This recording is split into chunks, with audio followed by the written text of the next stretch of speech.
Қуаныш қолға еркек едік. Бала болдық, ойнадық, еркеледік. Еш білгеннен біз бірақ еркек едік. Қызға лайық қылықты сүймейтін біз, қызыл түсті киімді кимейтін біз. Бір бөлмеде бірнеше сотқар бала, сүндеттеліп жаңадан жатқанда да әпкеміздің көйлегін алмағанбыз, әкеміздің жейдесін таңдағанбыз. Батырсың ба, жоқ әлде қатынсың ба, түсер сөз сол ердейтін атыңсыңға. Оңбай таяқ жесеңде ағалардан, ойбайлауды арнамыз санағаннан, қиналсаң да шығардай жан дауысың, қаңқ етпейсің қызға ұқсап қалмау үшін.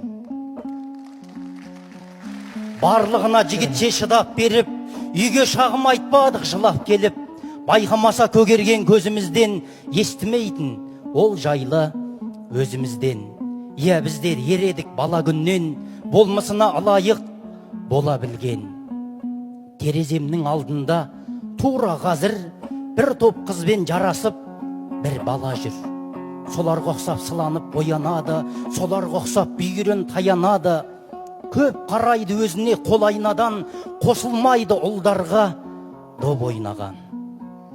Қайын жұртқа жақпай бір күйеу бала, содан қалған бұл бала жиен бала. Мәпелейді ғанасы мәпелеудей, бірақ өсіп келеді әке көрмей. Жалғыз шеше жүгіріп табады ақша, жалғыз ұлды қарайды бала бақша.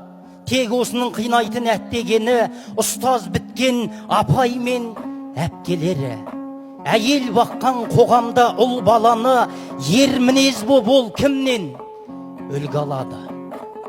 Көбеймесе егеді төбесірі, раз еместер өзінің жынысына. Бала болдық, ойнадық, еркеледік, ес білгеннен біз бірақ еркек едік.